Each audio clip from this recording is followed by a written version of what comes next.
Good morning, everyone. Lot to discuss, including, I just said the words, time is running out. And I thought about, 10 weeks ago, 11 weeks ago, I thought time was running out for Nick Sirianni and his tenure with the Philadelphia Eagles. At 2-2, heading into the bye, the loss against Tampa, I thought this guy was a dead coach walking, and I was dead wrong on that because they have won 10 football games in a row. It is the longest winning streak in Philadelphia Eagles history in the regular season. I was wrong about this year, obviously, and I was wrong about Sirianni not being able to fix it. He has. He's done a really nice job this year, Hugh Douglas. So you like him now? Well, he's doing a good job. Yeah, he's doing. You sound like I do when people say when you accuse me of not really being behind the defense 100%. Well, I mean, I am, but it's your bravado. All right. Well, I'm not behind him 100%. No, why not? Well, because I'm not fully sold yet. He's done a really nice job. Why this not year. though? Is it the buffoonery before? Well, I don't love that, but that's always been a part of who he is. Let me lay it out this way. Okay. I think Nick Sirianni is doing a tremendous job this season. I do. I think his ability to kind of course correct at the bye, get them on the right track, deal with a bunch of crazy stuff last week. Week to week, they haven't laid an egg in a long time. I appreciate what he's done this year. But I'm not fully sold, and I'm going to reserve my judgment. And I know everyone's going to yell at me for this today. That's fine. I'm going to reserve my judgment till we get to the postseason. I don't think that's fair. Well, man. All right. Why? Because I look at it like this. Now, I've been workshopping this a little bit because I had you in the lab with some takes? Well, I had to think about it because, I grew up in an era in transition. And what I mean by that, Bill Parcells was, well, first of all, let me go back. Rich Kotite was my first coach. And there were certain things that he did. I remember having a conversation with him because he was a little laxed. And I remember being in practice all the time, and he would always say, well, we'll get that tomorrow, babe. We'll fix that the next day. We never were a team that fixed the problems that we were having immediately, and it showed. It showed so much that we went 3-13 my first year, and then we turned right back around and we 1-15. And so then we went to the extreme, which was Bill Parcells. And I really didn't rock too well with that kind of coaching style. Parcells was the type of coach where he had a lot of success in New York, and he did it by belittling his players for the most part. I remember him calling Aaron Glenn Reveille, because I think if that's A&M's mascot, the dog, Reveille, and I never jived with that because I just thought it was demeaning. Like other guys, they enjoyed that. I'm not going to say enjoyed it, but they gravitated towards it and they responded to it. I was not that guy. I didn't like feeling like I was being ridiculed. Coming from a smaller school, being a guy who got drafted pretty high, and there were a lot of people looking at you kind of side eye. I didn't really like that too much, so I didn't mesh well with that. So I got traded to Philadelphia, and Andy Reid was a little different. Andy Reid was a hard coach, but he was respectful, and he was a guy that got the most out of you by not belittling you, but showing you how much better you're getting. Like, he'll beat you down, but he would show you where you were getting better. Sure. And so I say all that to say this while I'm long talking, is that Coach Sirianni has figured out how to get the best out of his players. Now, it might be one of those things that we don't truly understand because we all have the different areas of coaching that we like and that we respect and all this other stuff. I think he's a little bit unorthodox, but the players that he's coaching on this team, they're responding to it. I agree with you, and they are responding. And that's his job is to get them to play at the best of their capabilities and to respond and to get the most out of the team. And he's gotten a lot out of the team he's been given. That's clear. They've won a lot of football games with Nick Sirianni as their head coach. I just go to this, and it's why I'm going to reserve fully winning having him fully win me over until we get through the postseason, because I can't. It's hard for me to just reconcile my brain that he's been handed the best roster in the NFL, and I would say in totality for 4 years, one of the 3 or 4 best rosters. And so far, we've got two playoff wins to show for it. That's it. I mean, that's it. They've had great regular seasons. They've made the playoffs every year.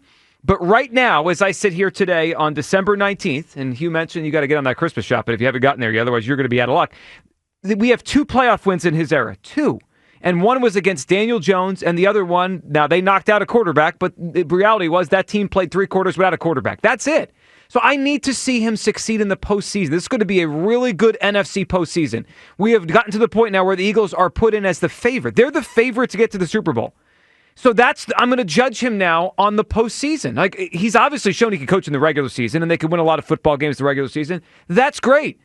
But now the way I view him is it's postseason time. It's time to win a Super Bowl, because the way I view this is if we go through this and he wins, then I can't ever complain about him again. Like, that's it. He won the Super Bowl. Like, he delivered. But if they don't win, what did we do here for the last 4 years? Had one of the 2 or 3 best rosters in the league and didn't win anything. 215-592-9494. Has Sirianni fully won you over? Now, it's funny, this morning show was going over some of their old poll results over the course of the year. Yeah. And, I'm sure a lot of people now are won over by Sirianni, but Hugh, you remember our show. They were talking about the polls on their show. A lot of people in January last year when they lost the playoffs wanted him fired. Yeah. When I said in September, when they lost the Bucks, that I thought it was over and I'd move on, most people that day weren't like, oh, no, this is a great coach, we got to keep him forever. Like, most people felt something like I felt in September. So now the question is, has he won you over? He's obviously winning Hugh over here.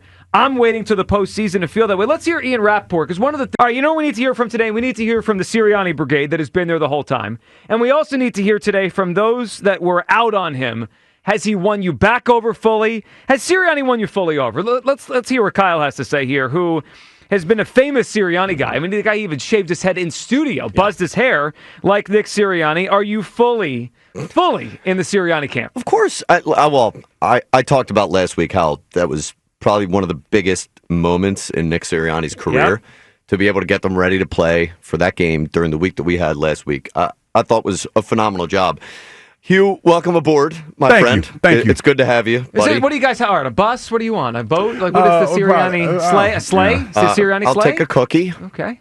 Cookies are nice. Joe, I feel like a lot of this is centered around emotion, and a lot of it still is hanging from what happened at the end of last season. People were very mad about that, and some of his antics and stuff, and even yelling at the fans earlier this season. It just feels like he has an uphill battle for a lot of people, which makes it, I think, a little bit more difficult for people to cross over into the he fully won me over camp. And when you say that, he only has 2 playoff wins, all that, like that, I feel like that is a little bit diminishing of what Sirianni has accomplished as the Eagles head coach. The talent on the roster isn't a knock on him, because to be able to get what he's gotten out of the talent that is on this roster, I think is a little bit of a harder thing than you're making it out to be. They had talent on the roster last year. I think if we can zoom out a little bit, that team last season probably didn't belong in the postseason at all. I mean, they did manage to win 11 games, and like we're seeing what's happened with the 49ers coming off their Super Bowl loss. That's how much worse it could have been last year. Like, honestly, like it might even be looked at as a credit to him at this point that team was even in the postseason last year, given all the crap they had to put up with, the not togetherness that the team had. And then in 2021, his first year, that team probably didn't belong in the postseason either. So you can even say that Nick Sirianni has overachieved to some degree as the head coach of the Philadelphia Eagles. Just look at what some people had projected their win totals to be. In all of these seasons, including this year, Nick Sirianni's blown through that.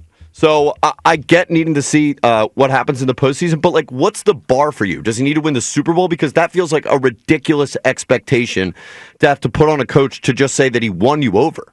He needs to win at least a playoff game, and more likely 2 playoff games this season. I mean, that's my...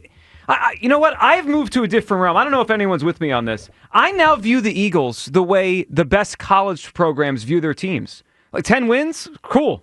11 wins, cool. 12 wins, cool. They're supposed to do that now every year. They have created here, and this is more of a Howie Roseman thing than anything, a pipeline to talent. This team is loaded.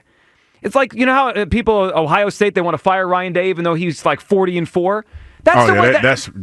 They are really... But that's the way I think we should view the Eagles. This team has moved... They're not like the little engine that could. This is a juggernaut franchise now. Oh, no question about that. And they expect them to win 12 next year and the year after, but barring significant injury and obviously the quarterback stuff. But this team's loaded.